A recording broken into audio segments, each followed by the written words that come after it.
সুপ্রিয় ভ্রাতৃবৃন্দ ও ভগিনীদের জানাই আন্তরিক শুভেচ্ছা ও অভিনন্দন।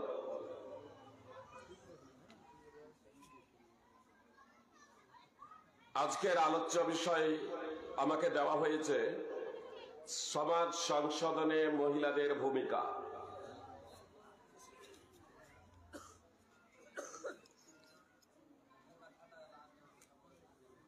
আলোচ্য বিষয় শুনেই পুরুষেরা ভাববেন না যে তাহলে আমাদের বসতে কি হবে, আমাদের আলোচনা শুনে কি হবে।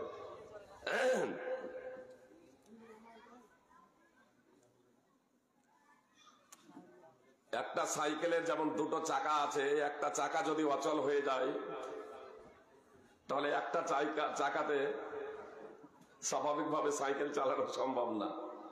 আপনার মোটর সাইকেল বলুন, ট্রেনের দুটো রেল আছে, একটা যদি রেল যদি ত্রুটি বিচ্যুত হয়ে যায়, বিচ্ছিন্ন যদি হয়ে যায়, তাহলে একটা লাইনে ট্রেন চালানো সম্ভব না।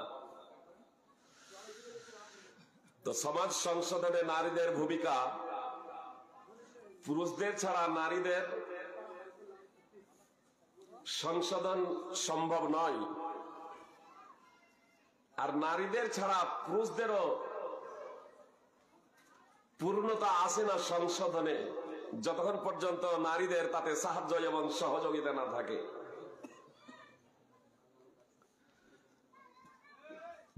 আসলে সংশোধনের দুটা ক্ষেত্র আছে। একটা ক্ষেত্র হচ্ছে গৃহ, অভ্যন্তরীণ, ঘরের মধ্যে, বাড়ির ভিতরে। আর একটা হচ্ছে এইরকম সভা সমিতি, বাজার ঘাট, মসজিদ, বিভিন্ন স্থান, মানে বাইরের জায়গা। একটা হচ্ছে বাড়ির বাইরের অংশ, একটা হচ্ছে বাড়ির ভিতরের অংশ। তো বাড়ির বাইরের অংশের কর্তৃত্ব প্রদান করা হয়েছে মূলত পুরুষদের, বাড়ির ভিতরের কর্তৃত্ব মূলত নারীদের হাতে। আর এজন্যই আল্লাহ তাআলা পৃথিবীতে যত নবী এবং রাসূল প্রেরণ করেছেন, সমস্ত নবী এবং রাসূল পুরুষদের মধ্যে, সমস্ত নবী এবং রাসূল পুরুষদের মধ্যে, একজন মহিলাদের মধ্যে নবী এবং রাসূল প্রেরণ করেন নাই। উপার্জন যেহেতু বাইরে, উপার্জন করতে হবে কোথা থেকে? বাইরে থেকে। উপার্জনের সিংহভাগ অংশ বাইরে থেকে, এজন্য এই উপার্জনের দায়িত্ব অর্পণ করা হয়েছে পুরুষদের ঘাড়ে, পুরুষদের মাথায়। আর এজন্যই আল্লাহ তাআলা বলেন, আর রিজালু কাওয়ামুনা আলান নিসাই বিমা ফাদ্দালাল্লাহু বা'দাহুম আলা বা'দ ওয়া বিমা আনফাকু মিন আমওয়ালিহিম। নারীদের উপরে পুরুষদের যে কর্তৃত্ব প্রদান করা হয়েছে তা এজন্যই যে আল্লাহ তাআলা কাউকে কারো উপরে প্রাধান্য দিয়েছেন। আর দ্বিতীয় কথা আল্লাহ তাআলা বলছেন যে এজন্যই নারীদের উপরে পুরুষদের কর্তৃত্ব আল্লাহ তাআলা প্রদান করেছেন যে পুরুষেরা নিজেদের সম্পদ নারীদের জন্য খরচ করে। সূরা নিসা 4 নম্বর সূরার 34 নম্বর আয়াত। মানে উপার্জনের দায়িত্ব এবং কর্তব্য অর্পিত হয়েছে পুরুষদের উপরে, নারীদের উপরে নয়। আপনারা জানেন আজকে 21 শতাব্দীতে উপার্জনের জন্য নারীদেরকে ময়দানে নামানো হয়েছে। পরিণতি কি হয়েছে আমরা হাতে নাতে দেখতে পাচ্ছি। আপনার হাসপাতাল বলুন,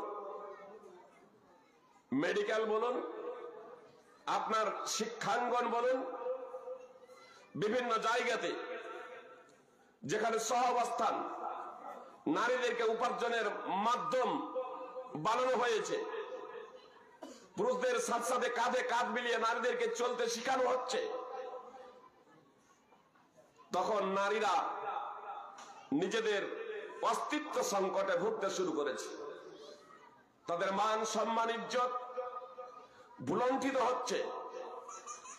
আপনার যারা রক্ষক কখনো কখনো তারাই ভক্ষক রূপে দেখা দিচ্ছে। নারীর সতীত্ব এবং মর্যাদা ইসলাম দিয়েছে অপরিসীম। নারীদের একটি বিষয়ে, ইসলামের একটি বিষয়ে নারীদের ব্যাপারে অনেকেই অভিযোগ করে থাকে যে নারীদের মিরাস অর্ধেক, নারীদের মিরাস অর্ধেক পুরুষদের তুলনায়। মানে ছেলে যদি পায় 2 টাকা তো মেয়ে পাবে 1 টাকা, ছেলের অর্ধেক মেয়ে।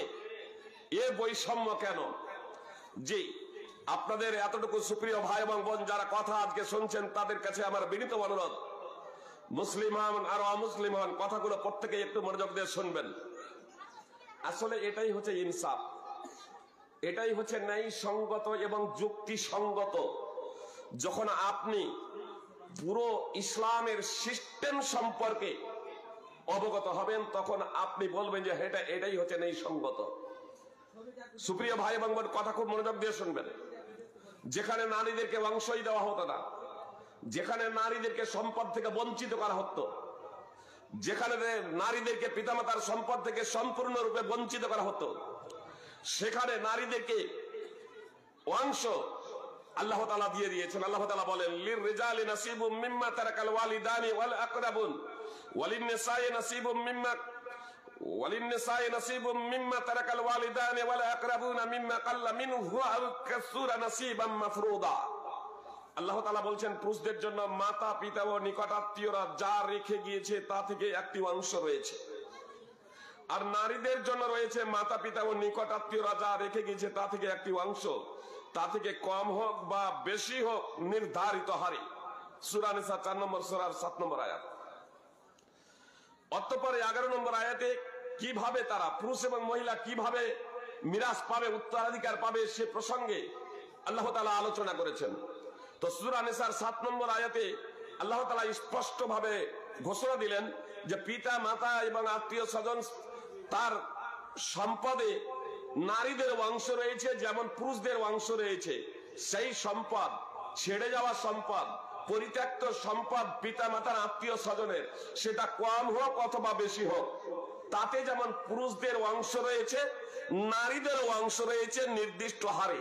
এই নির্দিষ্ট হারে কার কতটুকু অংশ আল্লাহ তাআলা এই সূরা নিসারই আপনার 11-12 নম্বর আয়াতে আলোচনা করেছেন। সুপ্রিয় ভাতৃবৃন্দ ও ভগিনীগণ, কেউ যদি বলে যে এটা অতীতে ঠিক আছে যে নারীদেরকে বঞ্চনা করা হতো, কিন্তু আজকে সমান অধিকার দেওয়া হয় কেন?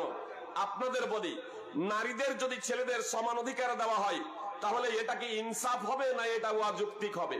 প্রথমত আপনাদের বলি, পিতা মাতা যদি বার্ধক্যে উপনীত হয়, পিতা মাতা যদি বার্ধক্যে উপনীত হয়, বৃদ্ধ বৃদ্ধা হয়ে যায়, তাহলে তার লালন পালনের দায়িত্ব কার? তাদের ভরণ পোষণের দায়িত্ব কার? ছেলের না মেয়ের? যে মেয়ের বিয়ে হয়ে গেছে তার, না যে ছেলে আছে তার? যার ছেলে আছে তার।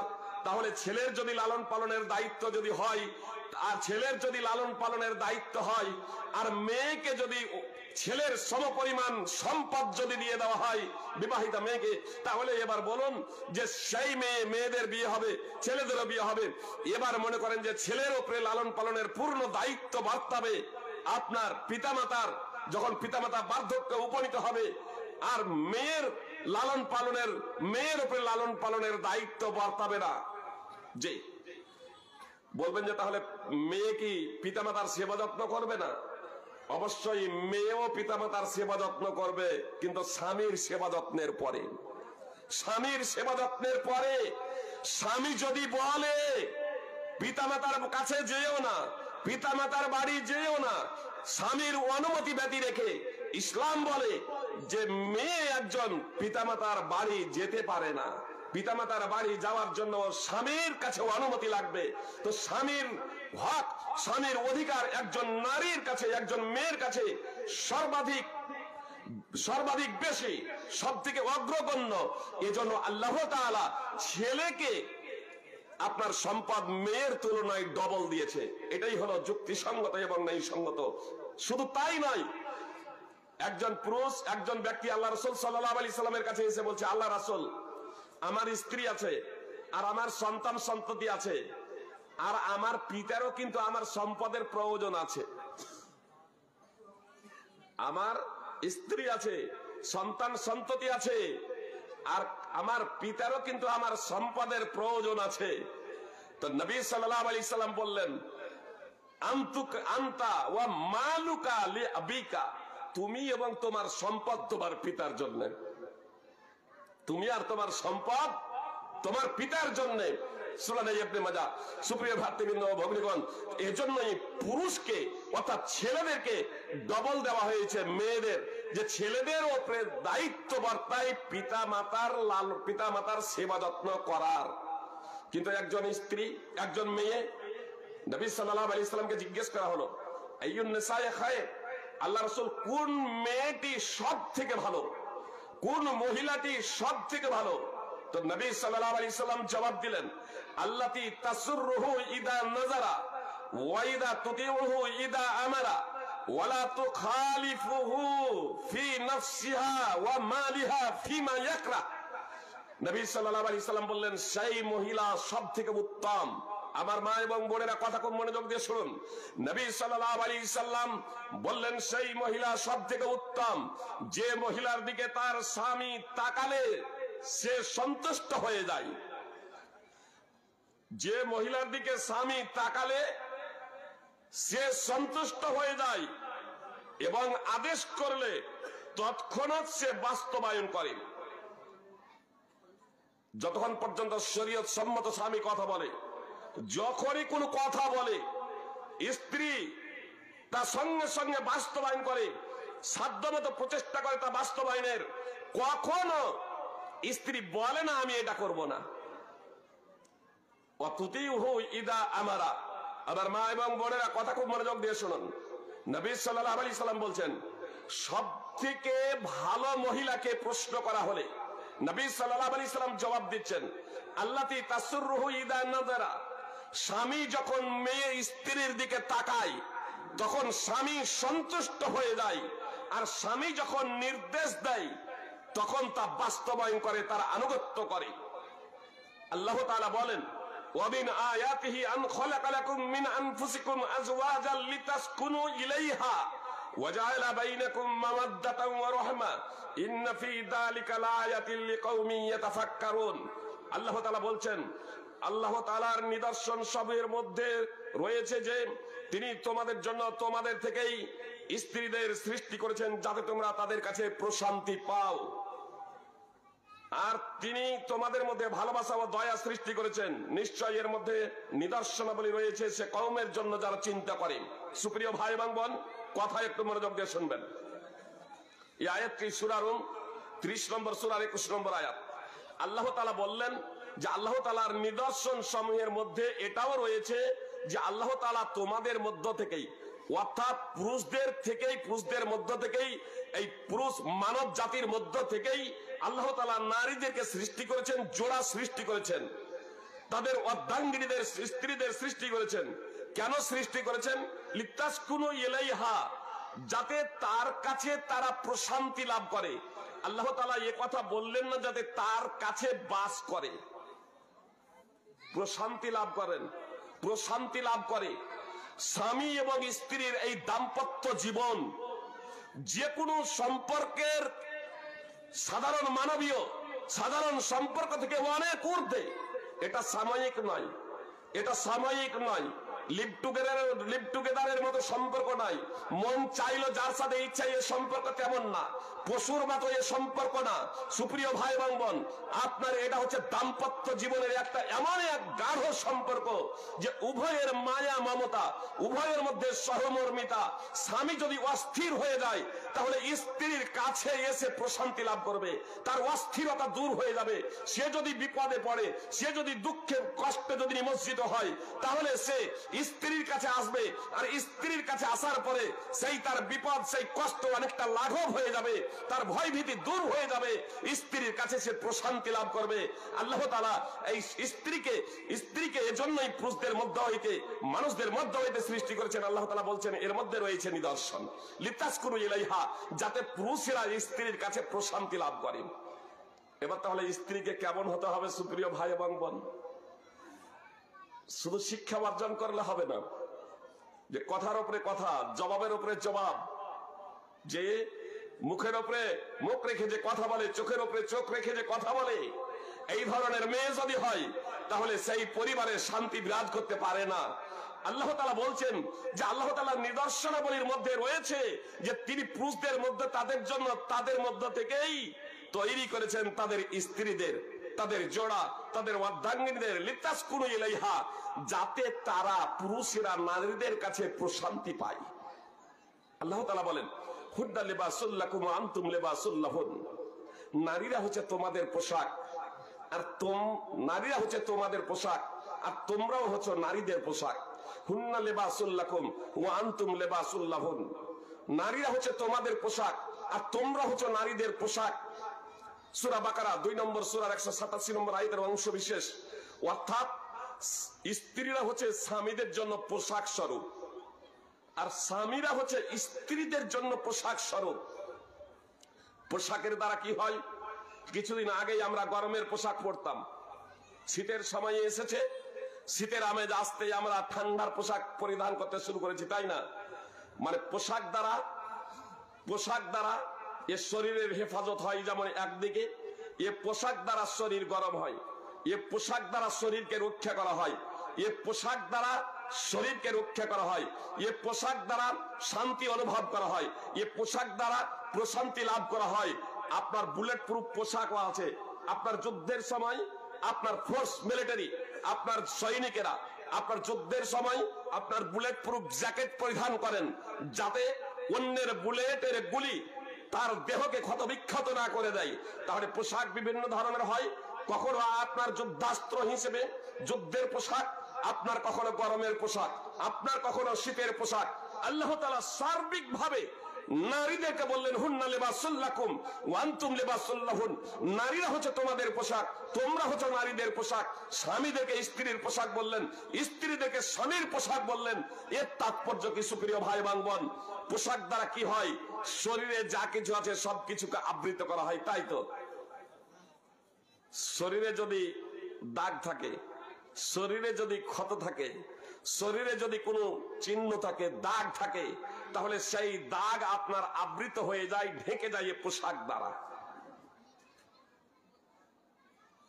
স্বামীর কখনো ত্রুটি বিচ্যুতি হতে পারে, স্বামীর কখনো ত্রুটি বিচ্যুতি হতে পারে, অনুরূপ ভাবে স্ত্রীর কখনো ত্রুটি বিচ্যুতি হতে পারে। তো স্বামীর ত্রুটি বিচ্যুতি হলে স্ত্রী পোশাক স্ত্রী তা ঢেকে নেবে, লোকেদের থেকে আড়াল করবে, স্ত্রী তার ওই দাগ দূর করবে, তার সংস্কার এবং সংশোধন করবে। এই নয় যে স্ত্রী স্বামীর সমালোচনা করবে অন্য মেয়েদের সামনে। অনুরূপ ভাবে স্ত্রীর যদি দোষ ত্রুটি হয় তাহলে স্বামী তার সংস্কার সংশোধন করবে। এই নয় যে তার স্ত্রীর বদগুণ অন্যের কাছে গেয়ে বেড়াবে, অন্যের কাছে বর্ণনা করবে। পোশাকে একে অপরের পোশাকের যেমন আমরা যত্ন করি, আমরা প্রত্যেকেই নিজের পোশাকের যত্ন নিই, প্রত্যেকেই নিজের পোশাকের যত্ন নিই, নিজের পোশাক সম্পর্কে প্রত্যেকেই সচেতন এবং সাবধান থাকি। বিয়ে বাড়িতে গিয়েছি, হাত ধুতে গিয়েও সাবধানে। আমার বাচ্চারা ওই গোস্তের ঝোল আবার আমার জামাই পোশাকে লাগিয়ে দেবে না তো? জি, পোশাক সামান্য আপনার এই পোশাক যাতে অন্য কারো হাতে স্পর্শ না হয়, অন্য কারো এঠো হাতে যাতে আপনার জামা পোশাক যাতে স্পর্শ না হয়।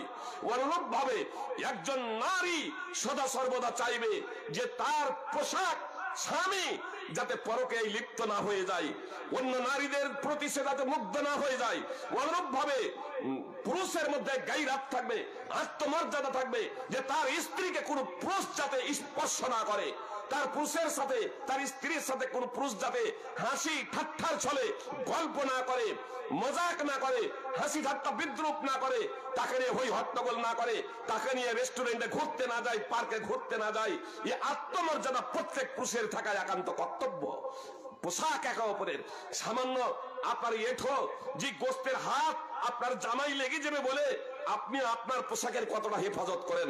তো এই পোশাক থেকে, যে পোশাক 2, 4, 6 মাসের জন্য আমি কিনেছি, এই পোশাকের জন্য যদি এতটা মায়া মমতা হয়, তাহলে আমার যে পোশাক, পোশাক শুধু দুনিয়াতে নয় সুপ্রিয় ভ্রাতৃবৃন্দ ভগ্নীগণ, যদি স্বামী এবং স্ত্রী উভয়ই যদি ইমানদার হয়, উভয়ই যদি সৎকর্ম পরায়ণশীল হয়, তবে পবিত্র কোরআন এবং হাদিসের মানদণ্ডে শুধু এই দুনিয়াতেই স্বামী স্ত্রী এমনটি না, মৃত্যুর পরে জান্নাতেও এরা স্বামী স্ত্রী, জান্নাতেও এরা স্বামী স্ত্রী। সুপ্রিয় ভ্রাতৃবৃন্দ ভগ্নীগণ, অতএব এই দাম্পত্য জীবন স্বামী এবং স্ত্রীর, এটা কিন্তু কোনো অংশে কম নয়, এটা সুমধুর হওয়া চাই।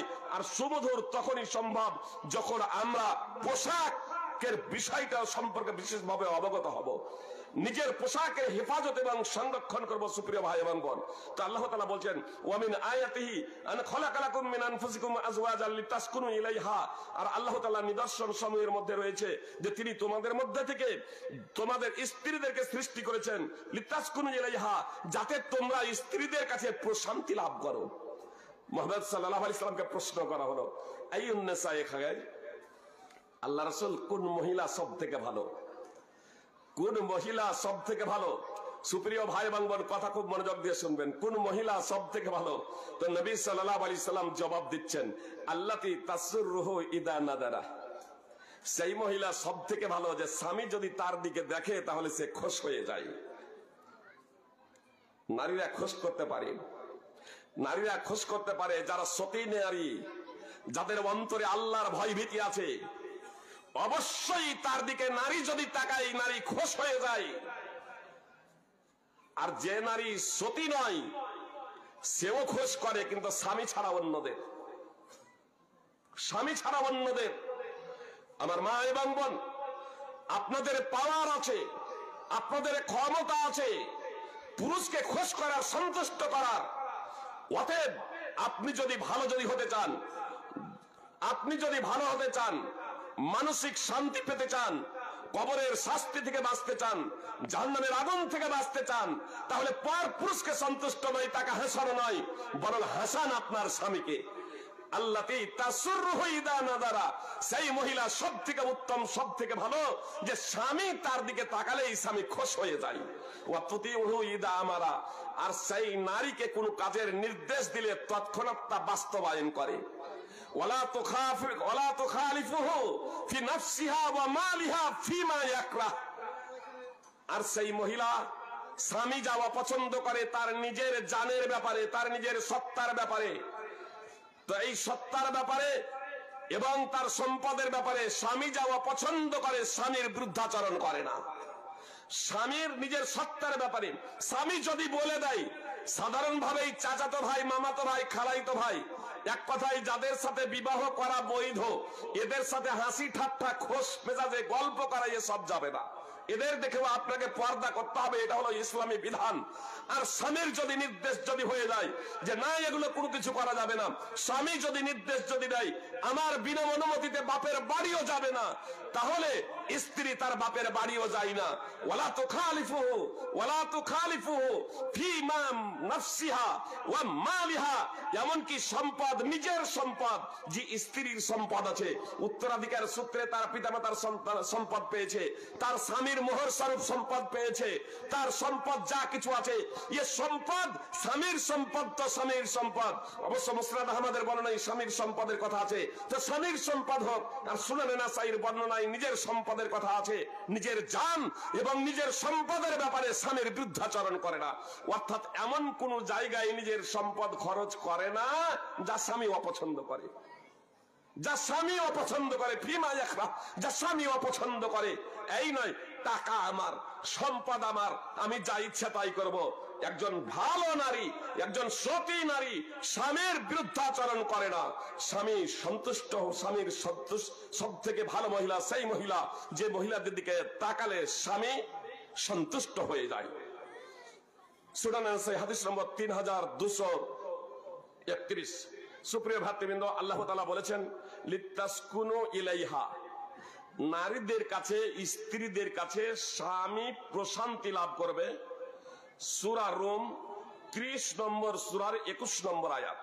দেখুন, নারীরা সমাজ সংশোধন কিভাবে ভূমিকা রাখছে, মানে ডাইরেক্ট যেমন পুরুষেরা আমরা যেমন এইরকম বক্তব্য রাখছি, নারীরা এভাবে তো স্টেজে পুরুষদের সামনে বক্তব্য রাখবেন না, যে এভাবে পুরুষদের সামনে বক্তব্য রাখবেন না। তাহলে সমাজ সংশোধনে নারীরা কিভাবে ভূমিকা রাখছে, আমি এটা দুটো পার্ট আপনাদের সামনে বলি। একটা হচ্ছে গৃহের রানী হচ্ছে মহিলারা, আর আপনারা জানেন পৃথিবীর প্রায় অর্ধেক নারী, তাই তো? এটা কম বেশি হয়, এটা যুগ অনুপাতে, সময় অনুপাতে এটা কম বেশি হতে পারে। একটা সময় মহিলার সংখ্যা বেশি ছিল, বর্তমানে তথ্য বলছে 2025-এর তথ্য বলছে যে বর্তমানে তুলনামূলকভাবে কিছুটা পুরুষের সংখ্যা বেশি। মানে 1000 জন মানুষের মধ্যে 504 জন পুরুষ। কতজন বললাম? 1000 জন মানুষের মধ্যে 504 জন পুরুষ। পৃথিবীতে 800 কোটিরও বেশি মানুষ আছে। সুপ্রিয় ভাতৃবৃন্দ, ভগ্নীগণ, আপনার দেশ কাল অনুপাতে কোন দেশে আবার নারীর সংখ্যা বেশি, কোন দেশে আবার পুরুষের সংখ্যা বেশি। তবে সার্বিকভাবে যুগ অনুপাতে যদি বলা হয় তাহলে নারীদের সংখ্যা বেশি, বর্তমানে অবশ্য পুরুষদের সংখ্যা বেশি। আজকাল আল্ট্রাসাউন্ডের মাধ্যমে লিঙ্গ নির্ধারণ নিষিদ্ধ হলেও অনেক জায়গায় সেটা গোপনীয় ভাবে পরীক্ষা করা হচ্ছে, যে কারণে আজকে কসাই মানুষ এ নারীদেরকে হত্যা করছে। কিন্তু একটা সময় আসবে যে এ হত্যার পরেও নারীদের সংখ্যা হু হু করে বেড়ে চলবে, হু হু করে বেড়ে যাবে। এমনকি মুহাম্মদ সাল্লাল্লাহু আলাইহি সাল্লাম বলছেন একজন সুঠামদেহী মানুষের পিছনে 50টা নারী চলবে। কিয়ামতের নিদর্শন প্রসঙ্গে বলেছেন রাসূল সাল্লাল্লাহু আলাইহি সাল্লাম, তখন নারীদের সংখ্যা কত হবে? সুপ্রিয় ভাই বোন, আজকের তথ্য অনুযায়ী বলি যে প্রায় অর্ধেকটা হচ্ছে নারী, পৃথিবীর প্রায় অর্ধেকটা নারী। আল্লাহ তাআলা কি বললেন? আল্লাহ তাআলা বললেন লিতাসকুনু ইলাইহা, পুরুষদের থেকেই নারীদেরকে সৃষ্টি করেছেন যাতে পুরুষেরা নারীদের কাছে প্রশান্তি লাভ করে। নবী সাল্লাল্লাহু আলাইহি সাল্লামের ঘটনা সম্পর্কে আপনারা অবগত আছেন যে নবী হওয়ার আগে, রাসূল হওয়ার আগে হীরার গুহায়, জি পর্বত, হীরা পর্বতের গুহায় তিনি তপস্যার জন্য, ইবাদতের জন্য কয়েকদিনের খাদ্য নিয়ে সেখানে চলে যেতেন। খাদ্য শেষ হলে আবার খাদিজা রাদিয়াল্লাহু তাআলা আনহার নিকটে আসতেন, আর খাদিজা রাদিয়াল্লাহু তাআলা আনহার কাছে খাদ্য বেঁধে নিয়ে আবার চলে যেতেন হীরার গুহায়, সেখানে আপনার তপস্যা করতেন, ইবাদতে মগ্ন থাকতেন। এইভাবে জিবরিল আলাইহিস সালাম আগত হলেন। আল্লাহ তাআলা মালাক ফেরেশতা জিবরিল আলাইহিস সালামকে প্রেরণ করলেন এবং মুহাম্মদ সাল্লাল্লাহু আলাইহি সাল্লামের কাছে এসে বললেন পড়ো। মুহাম্মদ সাল্লাল্লাহু আলাইহি সাল্লাম বললেন আমি পড়তে জানি না। একটু চাপ দিয়ে বললেন পড়ো। মুহাম্মদ সাল্লাল্লাহু আলাইহি সাল্লাম বলছেন আমি পড়তে জানি না। আরো সজোরে চাপ দিয়ে বললেন, মুহাম্মদ সাল্লাল্লাহু আলাইহি সাল্লামের কষ্ট হলো, ছেড়ে দিয়ে আবার বলছেন পড়ো। ইকরা বিসমি রাব্বিকাল্লাযী খলাক, খলাকাল ইনসানা মিন আলাক, ইকরা ওয়া রাব্বুকাল আকরাম আল্লাযী আল্লামা বিল কলম আল্লামাল ইনসানা মা লাম ইয়ালাম। সূরা আলাকের এই 5টি আয়াত ধারাবাহিকভাবে অবতীর্ণ হয়ে গেল মুহাম্মদ সাল্লাল্লাহু আলাইহি সাল্লামের উপরে। আর মুহাম্মদ সাল্লাল্লাহু আলাইহি সাল্লাম তারপরে খাদিজা রাদিয়াল্লাহু তাআলা আনহার দরবারে প্রবেশ করলেন কাঁপতে কাঁপতে। বাড়িতে প্রবেশ করার পরে রাসূল সাল্লাল্লাহু আলাইহি সাল্লাম বললেন জাম্মিলুনি জাম্মিলুনি, আমাকে তোমরা চাদর দিয়ে আবৃত করে দাও, আমাকে তোমরা চাদর দিয়ে আবৃত করে দাও। ফাসাম্মালুহু হাত্তা যাহাবা আনহু রাউ, তারা নবী সাল্লাল্লাহু আলাইহি সাল্লামকে চাদর দিয়ে আবৃত করে দিলেন। অবশেষে রাসূল সাল্লাল্লাহু আলাইহি সাল্লাম থেকে শঙ্কা দূর হয়ে গেল। ক্বাল আলী খাদিজা, রাসূল সাল্লাল্লাহু আলাইহি সাল্লাম খাদিজা রাদিয়াল্লাহু তাআলা আনহাকে বললেন, এই খাদিজা, হে খাদিজা, মালি, আমার কি হলো, আমার কি হলো? লাকাদ খাশিতু আলা নাফসি, আমি নিজের ব্যাপারে আশঙ্কা বোধ করছি। ফাআকবারাহাল খাবার, পুরো বৃত্তান্ত শুনালেন রাসূল সাল্লাল্লাহু আলাইহি সাল্লাম খাদিজা রাদিয়াল্লাহু তাআলা আনহাকে। ক্বালাত খাদিজা কাল্লা, খাদিজা তখন বললেন কখনোই নয়, কখনোই নয়। আবশির, আপনি সুসংবাদ নিন। ফাওয়াল্লাহি লা ইউখজিকাল্লাহু আবাদা, আল্লাহর কসম করে বলছি আল্লাহ কখনো আপনাকে লাঞ্ছিত করবেন না। আল্লাহ কি বললেন? লিতাসকুনু ইলাইহা,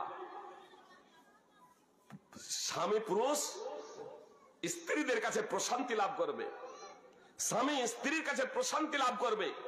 নবী সাল্লাল্লাহু আলাইহি সাল্লাম খাদিজার বাড়ি যাচ্ছেন, খাদিজার নিকটে প্রবেশ করছেন কাঁপতে কাঁপতে। কিভাবে তাকে সান্ত্বনা দিচ্ছে দেখুন, কিভাবে তার থেকে আশঙ্কা দূর হয়ে যাচ্ছে, কিভাবে প্রশান্তি লাভ করছেন, কিভাবে সুসংবাদ দিচ্ছেন। এ কথা বলছেন না যার আপনি ওই গুহায় যাবেন না, এ কথা বলছেন না। কি বলছেন? আপনি সুসংবাদ নিন। ফাওয়াল্লাহি লা ইউখজিকাল্লাহু আবাদা, আল্লাহর কসম করে বলছি আল্লাহ আপনাকে লাঞ্ছিত করবেন না। ফাওয়াল্লাহি ইন্নাকা লাতাসিলুর রাহিম ওয়া তাসদুকুল হাদিস ওয়া তাহমিলুল কাল্লা ওয়া তাকসিবুল মাদুম ওয়া তাকরিজ যায়ফা ওয়া তুইনু আলা নওয়াইবিল হক। রাসূল খাদিজা রাদিয়াল্লাহু তাআলা আনহা বললেন, আল্লাহর কসম করে বলছি নিশ্চয় আপনি তো আত্মীয়তার সাথে সদাচরণ করেন, আত্মীয় স্বজনের সাথে আপনি ভালো ব্যবহার করেন। ওয়া তাসদুকুল হাদিস, আর আপনি তো সত্য কথা বলেন, আপনি তো সঠিক কথা বলেন। ওয়া তাহমিলুল কাল্লা, আর সহায়হীনদের বোঝ হালকা করে দেন। ওয়া তাকসিবুল মাদুম, আর নিঃস্বদেরকে উপার্জন করে দেন। ওয়া তাকরিজ যায়ফ, এবং অতিথি আপ্যায়ন করেন। ওয়া তুইনু আলা নওয়াইবিল হক, এবং দিনের পথে সত্যের পথে আগত, সত্যের পথে আগত বিপদ আপদে পতিত লোকদের সাহায্য সহযোগিতা করে থাকেন। খাদিজা রাদিয়াল্লাহু তাআলা আনহা নবী সাল্লাল্লাহু আলাইহি সাল্লামের এই গুণাবলী বৈশিষ্ট্যগুলো বর্ণনা করে বলছেন, আল্লাহর কসম করে বলছি কখনো আল্লাহ তাআলা আপনাকে লাঞ্ছিত করবেন না। সহিহ বুখারী হাদিস নম্বর 4953, সহিহ বুখারীর 3 নম্বর হাদিস ওই হাদিসটি রয়েছে। সহিহ মুসলিম ওই হাদিস, সহিহ মুসলিম, তিরমিজি, বিভিন্ন হাদিস গ্রন্থে হাদিস রয়েছে। সুপ্রিয় ভ্রাতৃবৃন্দ ও ভগিনীগণ, আপনাদের স্পষ্ট করে আমি বলতে চাই যে রাসূল সাল্লাল্লাহু আলাইহি সাল্লাম ভীত সন্ত্রস্ত অবস্থায় খাদিজা রাদিয়াল্লাহু তাআলা আনহার কাছে প্রবেশ করলেন। আর খাদিজা রাদিয়াল্লাহু তাআলা আনহা রাসূল সাল্লাল্লাহু আলাইহি সাল্লামকে অভয় বার্তা দান করলেন। নবী সাল্লাল্লাহু আলাইহি সাল্লাম রাসূল, নবী সাল্লাল্লাহু আলাইহি সাল্লাম নবী, তিনি ইসলামের যে প্রচার এবং পাবলিসিটি করেছিলেন, তার প্রচার এবং পাবলিসিটিতে খাদিজা রাদিয়াল্লাহু তাআলা আনহার আপনার অনেক অবদান রয়েছে, অনেক অবদান রয়েছে। এমনকি নবী সাল্লাল্লাহু আলাইহি সাল্লাম খাদিজা রাদিয়াল্লাহু তাআলা আনহার জীবদ্দশাতে আর দ্বিতীয় বিয়ে করেন নাই। ইসলাম প্রচার এবং প্রসার কল্পে এতটা অবদান যে খাদিজা রাদিয়াল্লাহু তাআলা আনহা একজন ধনসম্পদশালিনী ছিলেন। ইসলামের পথে, আল্লাহ তাআলার পথে তার সম্পদকে বিলিয়ে দিতে দ্বিধাবোধ করেন নাই। একদিকে যদি আবু তালেব মুহাম্মদ সাল্লাল্লাহু আলাইহি সাল্লামের সহযোগিতায় নেমে পড়েন আত্মীয়তার কারণে, তো খাদিজা রাদিয়াল্লাহু তাআলা আনহা ইসলামের প্রচার প্রসার কল্পে রাসূল সাল্লাল্লাহু আলাইহি সাল্লামের সার্বিক সাহায্য সহায়তা করেছিলেন। এবং সর্বপ্রথম মহিলাদের মধ্যে যে ইসলাম কবুল করেছিলেন তাই খাদিজা রাদিয়াল্লাহু তাআলা আনহা মহিলাদের মধ্যে। মহিলারা কোনো অংশে পিছিয়ে নয়। কেউ যদি বলেন যে এই খাদিজা রাদিয়াল্লাহু তাআলা আনহা তিনি তো রাসূল সাল্লাল্লাহু আলাইহি সাল্লামের অর্ধাঙ্গিনী ছিলেন, তাই তিনি রাসূল সাল্লাল্লাহু আলাইহি সাল্লামের উপরে সর্বপ্রথম ইসলাম নিয়ে এসেছিলেন। সুপ্রিয় ভ্রাতৃবৃন্দ ও ভগ্নীগণ, আমি আপনাদের স্পষ্টভাবে বলতে চাই যে শুধু খাদিজা রাদিয়াল্লাহু তাআলা আনহা নয়, আপনার ইসলামের প্রাথমিক যুগে যারা ইসলাম কবুল করেছিলেন তাদের মধ্যে সুমাইয়া সম্পর্কে আপনারা অবগত আছেন যে ইসলামের প্রথম মহিলা শহীদা, যিনি শহীদ হয়ে গিয়েছিলেন, তিনি হচ্ছেন সুমাইয়া, সুমাইয়া বিনত খাইয়াত, আম্মারের মা, ইয়াসির এর অর্ধাঙ্গিনী আম্মার রাদিয়াল্লাহু তাআলা আনহু। ইয়াসির যে তার ছেলে, তার স্বামী, তারাও ইসলাম কবুল করেছিলেন। আর এই সুমাইয়া রাদিয়াল্লাহু তাআলা আনহা আপনার ইসলামের প্রাথমিক যুগে ইসলাম কবুল করেছিলেন। আব্দুল্লাহ ইবনে মাসউদ রাদিয়াল্লাহু তাআলা আনহু বলছেন যে সুমাইয়া রাদিয়াল্লাহু তাআলা আনহা কে মুশরিকরা লোহার বর্ম পরিয়ে প্রখর রোদের মাঝে চিৎ করে শুইয়ে দিতে তারা কষ্ট দিত, তারপরেও সুমাইয়া রাদিয়াল্লাহু তাআলা আনহাকে দিন থেকে বিচ্যুত করতে পারেনি। সুপ্রিয় ভাতৃবৃন্দ, এই দিনের পথে তিনি শহীদ হয়ে গিয়েছেন, শহীদ হয়ে গিয়েছেন এই দিনের পথে। তার কারণ যারা আল্লাহকে রব বলে মেনে নিয়েছে তারা আসলে প্রকৃত অর্থেই আল্লাহ তাআলার পরিচিতি সম্পর্কে অবগত হয়ে যাওয়ার পরে এই দুনিয়ার জীবনটাকে তারা তুচ্ছ মনে করেছে, এই দুনিয়ার জীবনকে তারা কোনো পরোয়া করেনি। সুপ্রিয় ভাতৃবৃন্দ, আয়েশা রাদিয়াল্লাহু তাআলা আনহা তিনি কি কোনো অংশে কম ছিলেন স্বামীর সাহায্য সহায়তার ব্যাপারে? দ্বীনে ইসলামের প্রচার এবং প্রসার কল্পে আয়েশা রাদিয়াল্লাহু তাআলা আনহা বলছেন, একদা রাসূল সাল্লাল্লাহু আলাইহি সাল্লাম তিনি বললেন, এক রাত্রে তিনি বললেন, ইয়া আয়েশা দারিনি আতাআব্বাদুল্লাহ লাইলা লিরাব্বি, হে আয়েশা তুমি আমাকে ছাড়ো, আমি আল্লাহর ইবাদত করব রাত্রে। একই বিছানায় শুয়ে আছেন আল্লাহ রাসূল সাল্লাল্লাহু আলাইহি সাল্লাম এবং তার অর্ধাঙ্গিনী আয়েশা রাদিয়াল্লাহু তাআলা আনহা। নবী সাল্লাল্লাহু আলাইহি সাল্লাম আয়েশাকে বলছেন, আয়েশা তুমি আমাকে ছাড়ো রাত্রে, এখন আমি আল্লাহর ইবাদত করব। কুলতু, আয়েশা বলছেন আমি বললাম, ওয়াল্লাহি ইন্নী লা উহিব্বু কুরবাক ওয়া উহিব্বু মা সাররাক। আয়েশা রাদিয়াল্লাহু তাআলা আনহা তিনি বলছেন আমি বললাম, আল্লাহর কসম করে বলছি নিশ্চয় আমি আপনার নৈকট্য পছন্দ করি, আপনি আপনার সাথে থাকতে পছন্দ করি, আমি আপনার সাথে এক বিছানায় থাকতে পছন্দ করি, আমি আপনার নৈকট্য পছন্দ করি, আমি পছন্দ করি যে আপনি আমার সাথে থাকেন। ওয়া উহিব্বু মা সাররাক, তবে আমি এটাও পছন্দ করি যে আপনার যা পছন্দ তাই আমার পছন্দ। আপনাকে যা সন্তুষ্ট করবে, আপনাকে যা সন্তুষ্ট করবে, আপনার জন্য যা লাভদায়ক, আপনার জন্য যা উপকারী, আপনি যাতে সন্তুষ্ট হবেন আমিও তাতে সন্তুষ্ট। সুপ্রিয় ভাতৃবৃন্দ, ভগ্নীগণ, আমার মা এবং বোনেরা কথা খুব মনোযোগ দিয়ে শুনুন। আয়েশা রাদিয়াল্লাহু তাআলা আনহা আল্লাহ রাসূল সাল্লাল্লাহু আলাইহি সাল্লামের মতো স্বামী পেয়েছেন। রাত্রে তিনি বলছেন, আয়েশা তুমি আমাকে ছাড়ো, আমি উঠি আল্লাহর ইবাদত করি। তো আয়েশা রাদিয়াল্লাহু তাআলা আনহা বলছেন, অবশ্যই আল্লাহর কসম করে বলছি, অবশ্যই আমি আপনার নৈকট্য, আমি আপনার সঙ্গ পছন্দ করি। ওয়া ইন্নী উহিব্বু ওয়া উহিব্বু মা সাররাক, তবে আমি এটাও পছন্দ করি যে যা আপনার ভালো লাগে, যাতে আপনি সন্তুষ্ট হবেন, যাতে আপনি সন্তুষ্ট হবেন, যা আপনার ভালো লাগে সেটাও আমি পছন্দ করি। অতএব আপনার যদি পছন্দনীয় যদি হয়, আপনার যদি ইচ্ছে যদি হয় যে আপনি নামাজে দাঁড়াবেন, তো আল্লাহ রাসূল আমি এটা পছন্দ করি, আপনি দাঁড়াতে পারেন, কোনো সমস্যা নেই।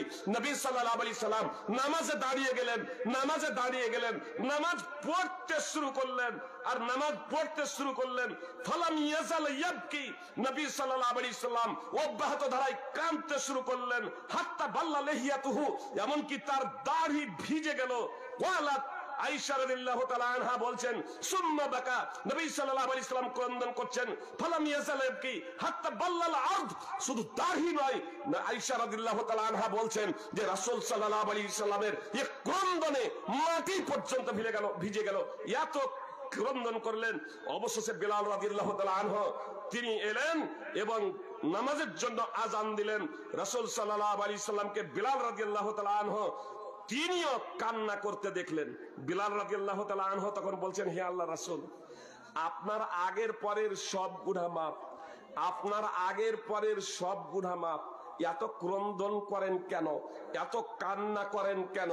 তখন নবী সাল্লাল্লাহু আলাইহি সাল্লাম বললেন, আফালা আকুনু আবদান শাকুরা লাকাদ নাযালাত আলাইয়া লাইলা আয়া ওয়াইলুল লিমান ক্বারা ওয়া লাম ইয়াতাফাক্কার ফিহা। নবী সাল্লাল্লাহু আলাইহি সাল্লাম বললেন, আমি কি আল্লাহ তাআলার কৃতজ্ঞশীল বান্দা হব না? রাত্রে আমার উপরে আয়াত অবতীর্ণ হয়েছে, ধ্বংস তার জন্যে, ধ্বংস তার জন্যে যে তা পাঠ করে অথচ তা নিয়ে চিন্তা ভাবনা করে না। সহিহ ইবনে হিব্বানের হাদিস, হাদিস সহিহ, হাদিস নম্বর 620। আপনার যে আয়াত অবতীর্ণের পরে রাসূল সাল্লাল্লাহু আলাইহি ওয়াসাল্লাম রাত্রে দাঁড়িয়ে কান্না করতে শুরু করেছিলেন, সুপ্রিয় ভাতৃবৃন্দ ও ভগ্নীগণ, সে আয়াত সূরা আলে ইমরানের আপনারা অধ্যয়ন করবেন। ইন্না ফি খালকিস সামাওয়াতি আয়াত অবতীর্ণ করবেন আপনার সূরা আলে ইমরান 3 নম্বর সূরার 190 এবং 191 নম্বর আয়াত। সূরা আলে ইমরানের 190 এবং 191 নম্বর আয়াত অবতীর্ণ করবেন। এই আয়াত অবতীর্ণ হলে রাসূল সাল্লাল্লাহু আলাইহি ওয়াসাল্লাম দাঁড়িয়ে নামাজ পড়তে শুরু করেন এবং অঝর নয়নে কাঁদতে আরম্ভ করেন। সুপ্রিয় ভাতৃবৃন্দ ও ভগ্নীগণ, বলা বাহুল্য, নারীরা হচ্ছে সমাজ সংশোধনের একটা হচ্ছে এমন একটা অংশ যে নারী ব্যতীত সমাজ সংশোধন পূর্ণতা পেতে পারে না। আর এর অন্যতম কারণ হলো যে অর্ধেকটা নারী, আর গৃহের দায়িত্ব নারীদের উপরে। সুতরাং আব্দুল্লাহ ইবনে উমর রাদিয়াল্লাহু তাআলা আনহু সূত্রে বর্ণিত, নবী সাল্লাল্লাহু আলাইহি ওয়াসাল্লাম বলেছেন, কুল্লুকুম রাইনা কুল্লুকুম রাইনা কুল্লুকুম মাসউলুন আন রায়াতিহি, তোমাদের প্রত্যেকেই দায়িত্বশীল আর তোমাদের প্রত্যেকেই তার দায়িত্ব সম্পর্কে জিজ্ঞেস করা হবে। ওয়াল আমিরু রাইন, নেতা আমির ইসলামী শাসক দায়িত্বশীল। ওয়ার রাজুলু রাইন আলা আহলি বাইতিহি, একজন পুরুষ তার পরিবার সম্পর্কে দায়িত্বশীল। ওয়াল মারাতু রাইয়াতুন আলা বাইতি যাওজিহা ওয়া ওয়ালাদিহি, একজন নারী তার স্বামীর ঘর এবং স্বামীর সন্তান সম্পর্কে দায়িত্বশীল। বাড়ির পূর্ণ দায়িত্ব এবং বাড়িতে যে সন্তানের স্বামী রয়েছে তার পূর্ণ লালন পালন, তাদের তত্ত্বাবধান করা, তাদের দেখাশোনা করা, পূর্ণ দায়িত্ব অর্পণ করা হয়েছে নারীদের উপরে। নবী সাল্লাল্লাহু আলাইহি ওয়াসাল্লাম বলেন, ফাকুল্লুকুম রাইন ওয়া কুল্লুকুম মাসউলুন আন রায়াতিহি, তোমাদের প্রত্যেকেই দায়িত্বশীল আর প্রত্যেকেই তার দায়িত্ব সম্পর্কে জিজ্ঞাসিত হতে হবে। সহিহ বুখারী হাদিস নম্বর 5200। অবশ্য সহিহ বুখারীতে হাদিসটি অনেক জায়গায় বর্ণিত হয়েছে, একটু বিভিন্ন ভাবে। আমি হাদিসটি সহিহ বুখারীর 5200 নম্বর হাদিস থেকে আপনাদের সামনে পরিবেশন করেছি। সহিহ মুসলিম হাদিস নম্বর 1829।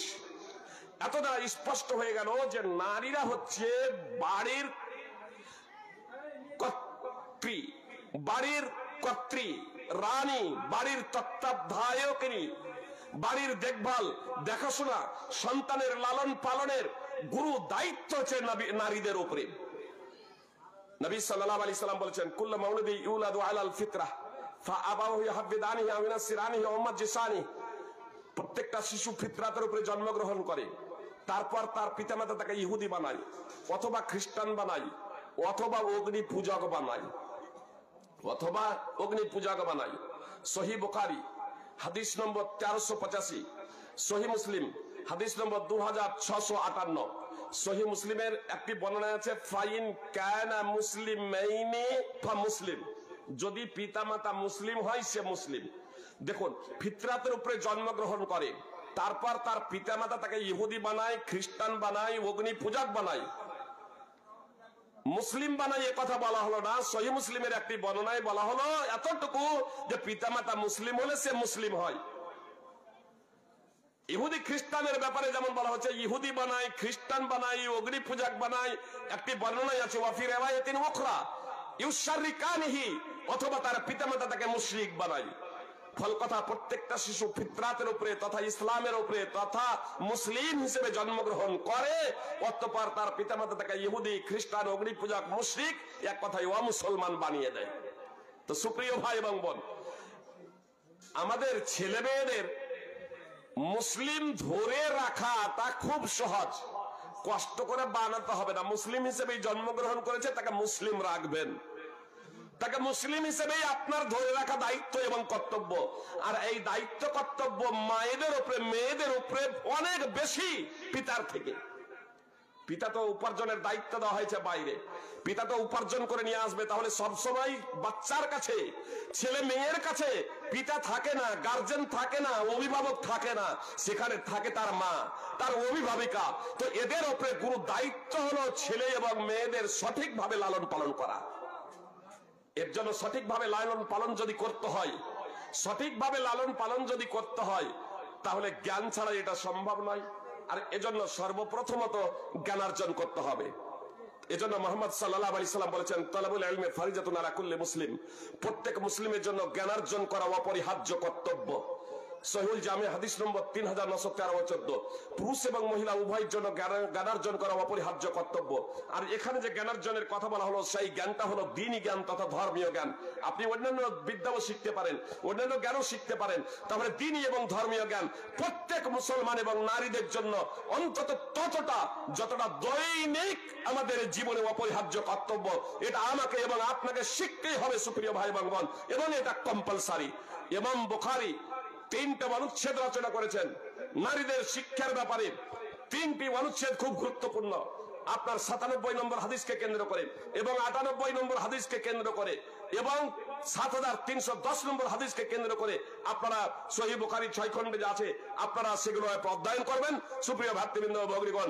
তাহলে নারীদের শিক্ষা আবশ্যক, আমাকে এবং আপনাকে নারীদেরকে শিক্ষা দিতে হবে যে নারীদের লালন পালনের দায়িত্ব, যে নারীদের ছেলে মেয়েদের গঠনের দায়িত্ব হচ্ছে মায়েদের উপরে। সেই মা যদি অশিক্ষিত হয়, সেই মা যদি নিরক্ষর যদি হয়, সেই মা যদি লেখাপড়া না জানে, তাহলে কিভাবে শিক্ষা দিবে সুপ্রিয় ভাতৃবৃন্দ ও ভগ্নীগণ? জেনে রাখবেন, নবী সাল্লাল্লাহু আলাইহি সাল্লামের জন্য নিরক্ষর হওয়াটা গর্বের বিষয় ছিল। নবী সাল্লাল্লাহু আলাইহি সাল্লামের জন্য নিরক্ষর হওয়াটা গর্বের বিষয় ছিল। নবী হয়ে যাওয়ার পরেও তিনি লেখাপড়া জানতেন না। লেখাপড়া যদি জানতেন তাহলে লোকে বলতো, আরে ওই লেখাপড়া করেছিলেন এই জন্য এত উন্নত মানের ভালো কথা বলে দিয়েছেন। যে কেউ অভিযোগ করেছিল, কোরআন তার খণ্ডন করেছে যে তোমরা আরবিয়ান হয়ে কিভাবে তোমরা পারো না। বলছে একজন ওয়ানারব ব্যক্তি মুহাম্মদ সাল্লাল্লাহু আলাইহি সাল্লামকে শিক্ষা দিচ্ছে, নাউযুবিল্লাহি মিন যালিক। যখন পবিত্র কোরআনের সাহিত্যের কাছে হার মেনে গিয়েছে, এখনো চ্যালেঞ্জ সারা পৃথিবী, কেউ তার জবাব দিতে সক্ষম হয় নাই। মুহাম্মদ সাল্লাল্লাহু আলাইহি সাল্লাম লেখাপড়া জানতেন না, যে আদৌ জানতেন না। আপনারা জানেন যে হুদাইবিয়ার সন্ধি যখন হয় 6ষ্ঠ হিজরিতে, মানে 18 বছর হয়ে গিয়েছে নবী এবং রাসূল হওয়াকে, নবুয়ত এবং রিসালাতের প্রায় শেষের দিকে এসে হুদাইবিয়ার সন্ধিতে সন্ধি যখন হচ্ছে, আলী রাদিয়াল্লাহু তাআলা আনহু লিখছেন, আলী রাদিয়াল্লাহু তাআলা আনহু লিখলেন, হাদা মা সালহা আলাইহি মুহাম্মাদুর রাসূলুল্লাহ। যখন শব্দ যখন লিখছেন শব্দ যখন লিখছেন যে এটা হচ্ছে সেই সন্ধি যার উপরে মুহাম্মদ রাসূলুল্লাহ সাল্লাল্লাহু আলাইহি সাল্লাম সন্ধি করেছেন, এটা হচ্ছে তা যার উপরে মুহাম্মদ সাল্লাল্লাহু আলাইহি সাল্লাম সন্ধি করেছেন, চুক্তি করেছেন। তো মুশরিকরা বলল, রাসূলুল্লাহ এই বাক্যটা আমরা মেনে নেব না, সন্ধিপত্রে এটা লেখা যাবে না।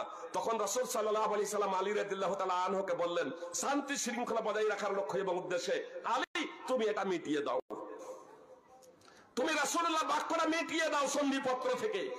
আলী রাদিয়াল্লাহু তাআলা আনহু বললেন, আল্লাহর কসম করে বলছি আমি রাসূলুল্লাহ মিটাতে পারবো না, আমি রাসূলুল্লাহ এই বাক্য মিটাতে পারবো না, আল্লাহর কসম করে বলছি আমি রাসূলুল্লাহ এই বাক্য মিটাতে পারবো না। মুহাম্মদ সাল্লাল্লাহু আলাইহি সাল্লাম বলছেন, সহিহ বুখারীর বর্ণনা, পারেনি, আমাকে দেখিয়ে দাও তো রাসূলুল্লাহ কোন জায়গাতে আছে।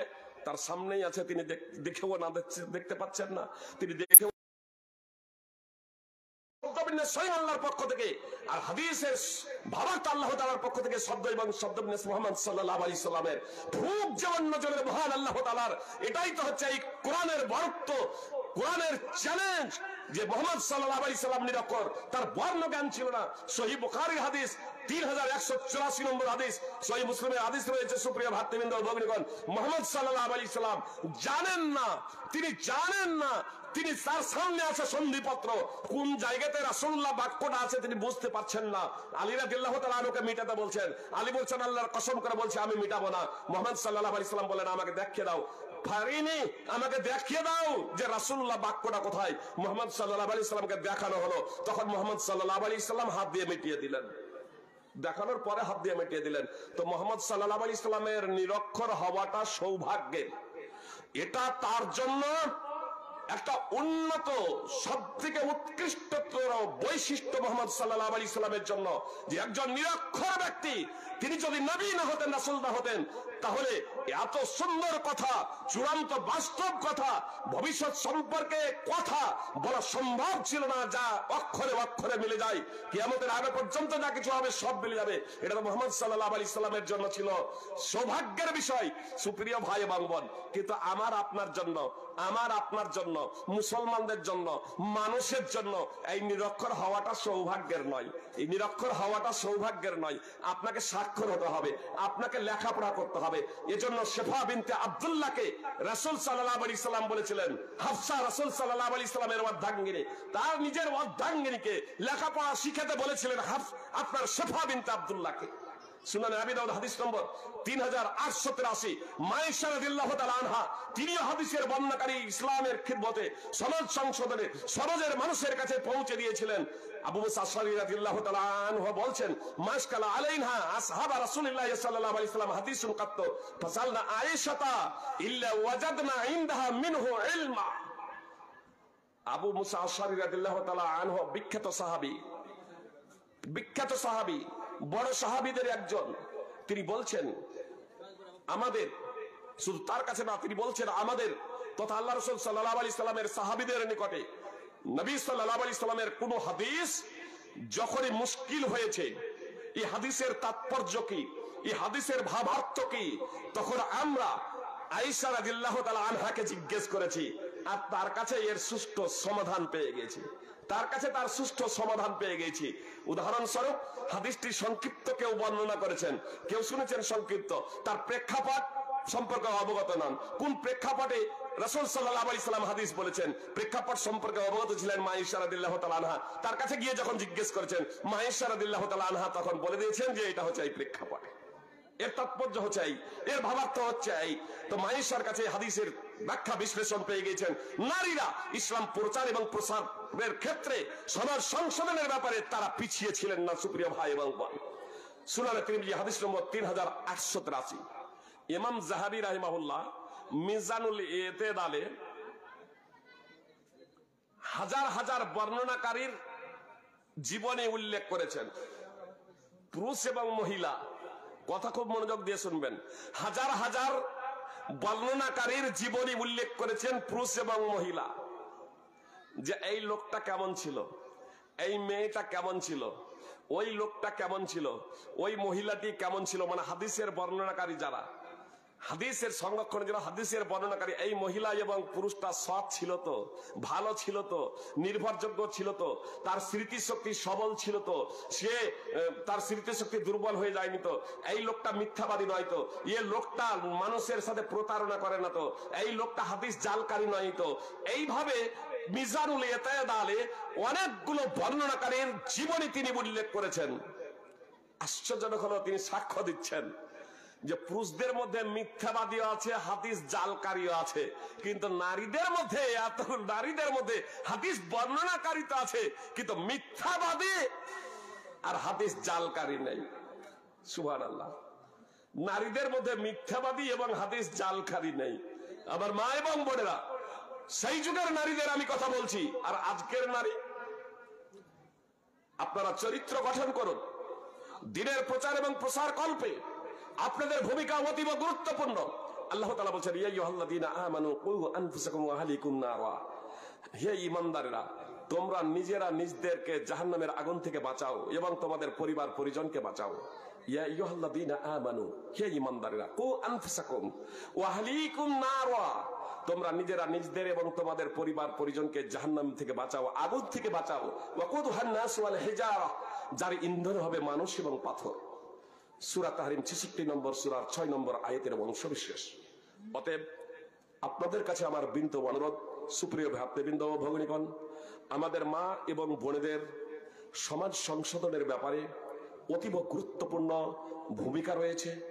ছেলে এবং মেয়েদের লালন পালনের পূর্ণ দায়িত্ব, তাদেরকে সঠিকভাবে গড়ে তোলার পূর্ণ দায়িত্ব হচ্ছে, গুরুতর দায়িত্ব হচ্ছে আমার মা এবং বোনেদের।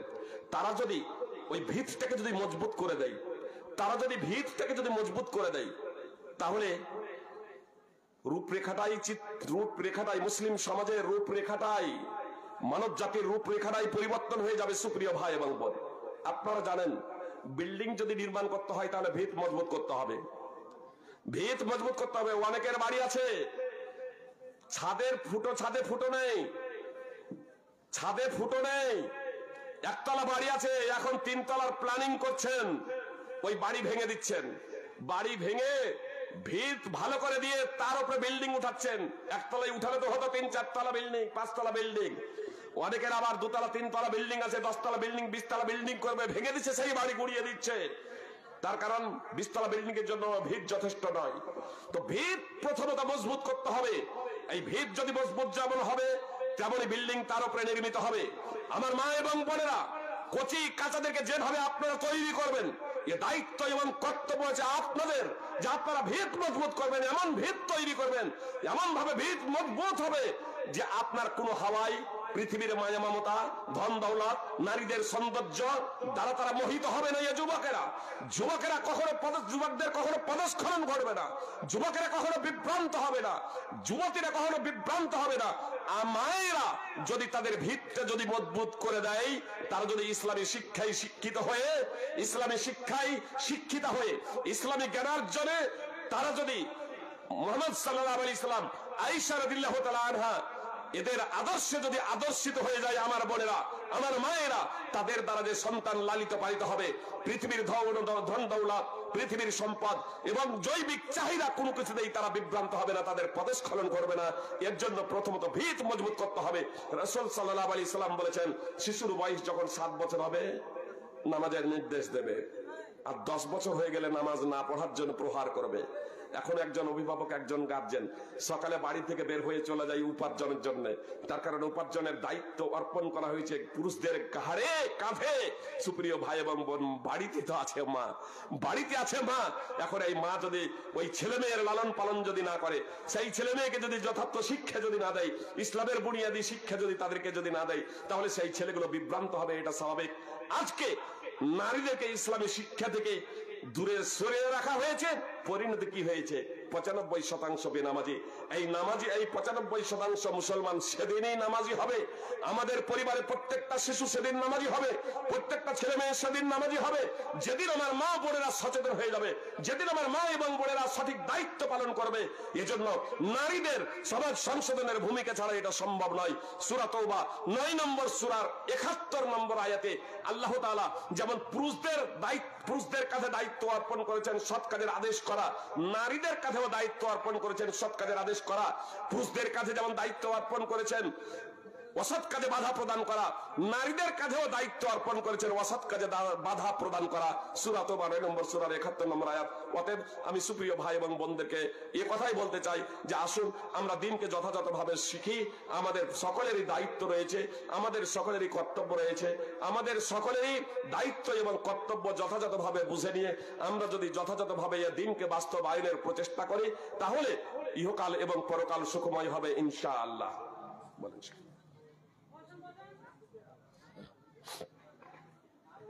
মাশাআল্লাহ, আলহামদুলিল্লাহ, হামদান কাসীরান তাইয়্যিবান মুবারাকান ফি, বারাকাল্লাহু ফি ইলমিহি ওয়া হিলমিহি ওয়া যাদাল্লাহু হায়াতান তাইয়্যিবা। জি শেখ, এখানে কি প্রশ্ন আছে? ফজরের নামাজ যদি ঘুম না ভাঙে তাহলে সেই সালাতটা বাড়িতে আদায় করা যাবে কি যাবে না? আদায় করলে নেকি পূর্ণ পাওয়া যাবে কি যাবে না? জি, ফজরের নামাজ কারো যদি ঘুম যদি না ভাঙে, প্রশ্ন হচ্ছে ফজরের নামাজে বা যে কোনো নামাজে কারো যদি ঘুম না ভাঙে আর নামাজের ওয়াক্ত চলে যায়, নামাজে ঘুম ভাঙেনি, নামাজের ওয়াক্ত চলে গিয়েছে, যেমন ফজরের প্রশ্ন করা হলো, ফজরের নামাজে ফজরের টাইমে কারো ঘুম ভাঙেনি, প্রকৃত অর্থেই যদি বাস্তবেই যদি কারো ঘুম না ভাঙে, ওয়াক্ত চলে যায়, সূর্য উঠে যায়, তো যখন সূর্য উঠবে একবারে ঠিক যদি সূর্য উঠার মুহূর্ত যদি হয় যে সূর্য উঠছে, সেই সময় নামাজ পড়বেন না। যদি এক রাকাত সূর্য উঠার আগে নামাজ আদায় করা সম্ভব হয় তাহলে নামাজ স্টার্ট করে দেবেন, আর আদায় করা সম্ভব না সূর্য উঠার আদায় করবেন। কথা হলো মসজিদে আসতে হবে না, বাড়িতে আদায় করলে চলবে। জি, আপনার জামাত যেহেতু শেষ হয়ে গেছে আপনি বাড়িতে নামাজ আদায় করতে পারেন, কোনো সমস্যা নেই। 2 নম্বর প্রশ্ন স্যার, যে মা বোনেরা সিজার যাদের সিজার করে বাচ্চা হয়েছে তাদের কতদিন পর্যন্ত নামাজ লাগবে না বা পড়বে না? বিষয়টা হলো বাচ্চা যখন হয় তখন নেফাস হয়, মানে ব্লাড যায়, খুন যায়, রক্ত যায়। এবার এটা মা বোনেরা বেশি অবগত যে সিজারের ফলে সেটা হয় কি হয় না, কিন্তু মশলাটা আমি বলে দিচ্ছি, যদি হয় মানে সর্বোচ্চ ব্লাড যদি যায়, সন্তান হওয়ার পরে ব্লাড যদি যায়, রক্ত যদি যায়, তাহলে সর্বোচ্চ 40 দিন অবস্থান করবে যদি পবিত্র না হয়। এখন কোন মহিলার সিজার হওয়ার কারণে যদি ব্লাডই না যায় বা একদিন দুদিন যায়, ব্লাড না যায় অথবা একদিন দুদিন যায়, এমনকি স্বাভাবিকভাবে বাচ্চা হওয়ার পরেও কারো হয়তো 10 দিন পরে ভালো হয়ে গেল, তাহলে করণীয় কি? তো যখনই আপনার ভালো হয়ে যাবে, ব্লাড যদি না আসে, সন্তান হওয়ার পরে ব্লাড যদি না আসে, ভালো যদি থাকে, তাহলে তখন তাকে নামাজ আদায় করতে হবে। যদি ব্লাড যদি আসে তাহলে সর্বোচ্চ 40 দিন পর্যন্ত অবস্থান করবে, 40 দিন পর্যন্ত অবস্থান করবে। সুনানে আবি দাউদ হাদিস নম্বর 311। 40 দিনের পরেও যদি ব্লাড যদি আসতে পারে, তাহলে তখন ওযু করে নামাজ আদায়, পরিষ্কার পরিচ্ছন্ন হয়ে ওযু করে নামাজ আদায় করবে। জি, পরবর্তী প্রশ্ন হচ্ছে, আমার পিতা মাতা কথায় কথায় আমাকে বদদুয়া দেয়, এক্ষেত্রে আমার করণীয় কি? প্রথম নম্বর হচ্ছে, পিতামাতাদের বলবো যে ছেলে এবং মেয়েদের কথায় কথায় বদদুয়া দেবেন না। ছেলে মেয়েদের কথায় কথায় বদদুয়া দেবেন না। ছেলে মেয়েদের বলবো যে এমন আচরণ করুন পিতামাতার সাথে, এমন ব্যবহার করুন পিতামাতার সাথে, যে আপনি চোখের বালু যাতে না হন পিতামাতার কাছে। আপনাকে দেখলেই পিতামাতা যাতে সন্তুষ্ট হয়ে যায়, সন্তুষ্ট হয়ে যায়। তারপরেও কমন একটা রীতি বলি, পিতামাতা তো বদদুয়া দেবেন না, আর ছেলে মেয়ে ভালো হওয়ার প্রচেষ্টা করুন।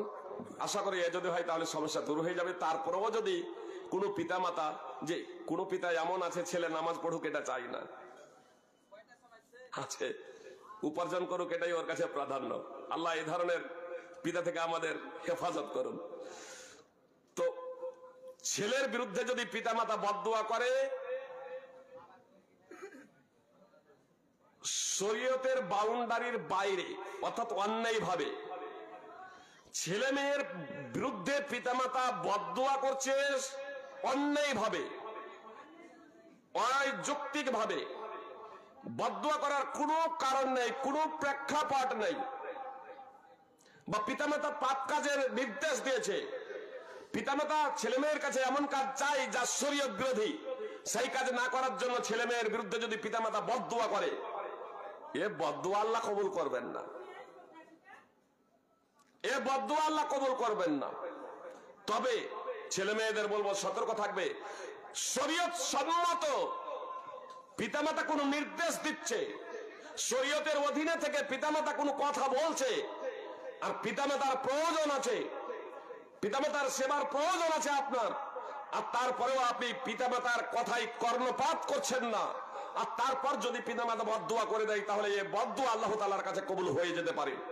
যেমন আপনারা দেখেছেন জুরাইজের ঘটনায়, জুরাইজ মদের থেকে ছিল না, জুয়ার আসরে ছিল না, স্ত্রী ছেলে মেয়েদের নিয়ে আমোদ প্রমোদে খোশ মেজাজে গল্প করছিল না, চায়ের দোকানে আড্ডা মারছিল না, আল্লাহর ঘরে আল্লাহর ইবাদতে মশগুল ছিল।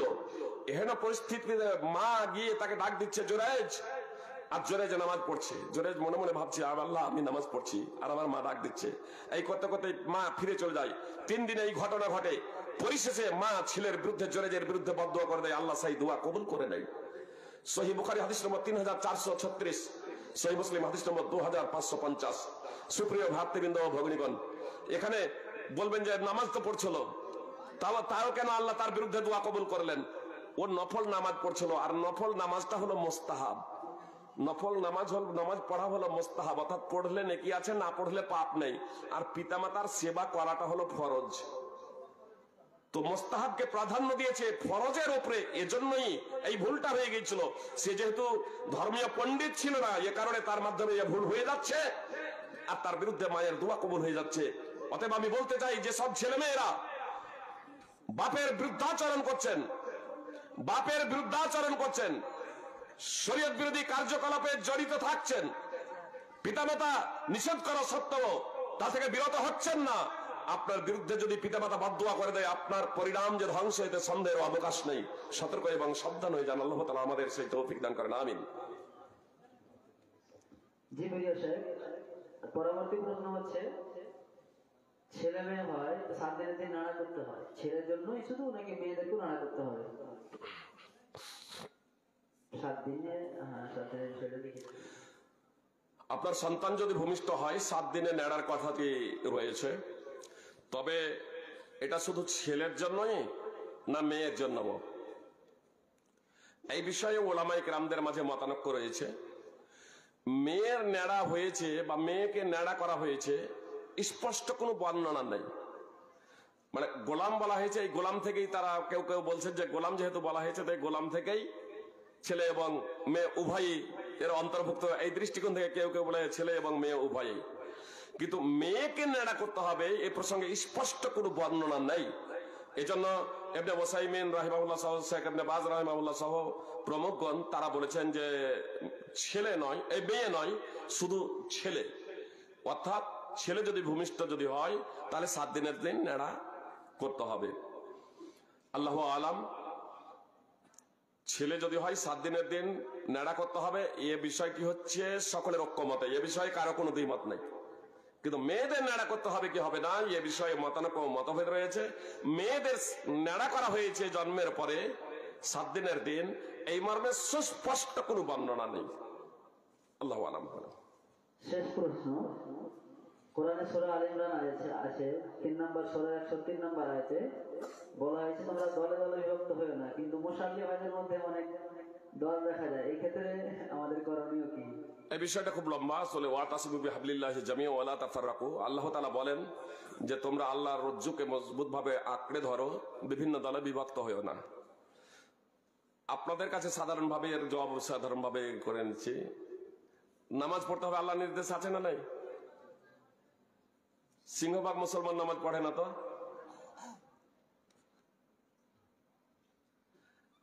আল্লাহ একত্র হতে বলেছেন।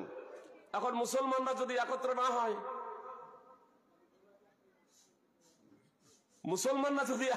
হয়, আসলে এটা হচ্ছে আল্লাহ তাআলার পক্ষ থেকে, এটা হচ্ছে একটা বিভক্ত হয়ে যাওয়া, দলে দলে বিভক্ত হয়ে যাওয়া, দলে দলে বেটে যাওয়া। এটা হচ্ছে আল্লাহ তাআলার পক্ষ থেকে এক প্রকারের শাস্তি।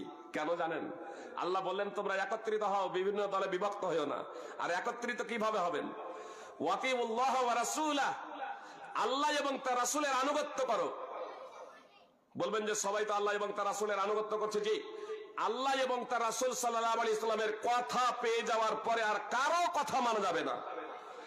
বিভিন্ন দলে বিভক্ত হওয়ার অনেকগুলো কারণ আছে, তার মধ্যে অন্যতম কারণ অন্ধভক্তি, ব্যক্তির অন্ধ অনুকরণ। একজন ব্যক্তি যা বলল চোখ বন্ধ করে তার অনুসরণ, তার বিপক্ষে কোরআন এবং হাদিস যাই থাক না কেন। এভাবে আপনার কোরআন এবং হাদিসকে ফলো না করে, কোরআন এবং হাদিসকে মানহাজে সালাফের ভিত্তিতে সাহাবায়ে কেরাম, তাবেঈন, তাবা তাবেঈন যেভাবে বুঝেছেন কোরআন এবং সুন্নাহকে, সেইভাবে না বুঝে চলার কারণে আজকে মুসলমানদের মাঝে বিভক্তি, মতানৈক্য হতে পারে, এটা স্বাভাবিক। মতানৈক্য কখনো হতে পারে, এটা স্বাভাবিক। মতানৈক্য কখন হয়? মতানৈক্য হতে পারে, মনে করেন যে হয়তো দলিল আছে কিন্তু ভুলে গিয়েছে, মিস্টেক হয়েছে, দলিল সেই সময় তার স্মরণে ছিল না, হতে পারে, মিস্টেক হতে পারে, এ ভুল হতে পারে। কিন্তু যখনই দলিল যখন জানতে পারবে, সঠিক বিষয়টা যখন জানতে পারবে, তখন সঠিক বিষয়টাকে গ্রহণ করে নেওয়া, সঠিক বিষয়টাকে ধরে নেওয়া এবং ভুলটাকে ছেড়ে দেওয়া। সাহাবায়ে কেরাম রাদিয়াল্লাহু তাআলা আনহুদের জীবনেতে এই ধরনের অনেক ঘটনাবলী পাবেন। এমনকি মুহাম্মদ সাল্লাল্লাহু আলাইহি সাল্লামের নিজেরও 4 রাকাত নামাজের জায়গায় 2 রাকাত নামাজ পড়ে সালাম ফিরিয়ে দিয়েছেন, তাই না? জিজ্ঞেস করছেন আকসিরাতিস সালাম নাসিতা, নামাজ কি কম করে দেওয়া হয়েছে না আপনি ভুলে গিয়েছেন? খিরবাক বিন আমর বলছেন নামাজ কি কম করে দেওয়া হয়েছে না আপনি ভুলে গিয়েছেন? নবী সাল্লাল্লাহু আলাইহি সাল্লাম জিজ্ঞেস করছেন আর সাদাকা জুলিয়াদাইন কি সঠিক কথা বলছে? নামাজ কি সত্যিই কম হয়েছে? তখন বললেন হ্যাঁ আল্লাহ রাসূল। তো আল্লাহ রাসূল সাল্লাল্লাহু আলাইহি সাল্লাম বললেন আমি তোমাদের মধ্যে একটা মানুষ, আমি ভুলে যাই, যদি ভুল হয় যেমন তোমরা ভুলে যাও, আমি ভুলে যাই যেমন তোমরা ভুলে যাও, অতএব আমি যদি ভুলে যাই তাহলে তোমরা স্মরণ করিয়ে দিও। মুহাম্মদ সাল্লাল্লাহু আলাইহি সাল্লাম ভুল সংশোধনে সফলতা দেখলেন, সাহাবায়ে কেরাম ভুল সংশোধনে সফলতা দেখলেন। আজকে মতানৈক্য মতভেদ এই জন্যই যে ভুল হয়ে গেছে, ভুল ধরিয়ে দিলে সংশোধন না, আমি কিসে কম? ভুলটাকে নিয়েই ব্যস্ত। কোরআন এবং সুন্নাহ স্পষ্ট তার কাছে পৌঁছে যাওয়ার পরেও কোরআন এবং সুন্নাহর কাছে নির্দ্বিধায় আত্মসমর্পণ না করার কারণেই মূলত আজকে আমাদের মাঝে এত দল এবং এত মত তৈরি হয়েছে।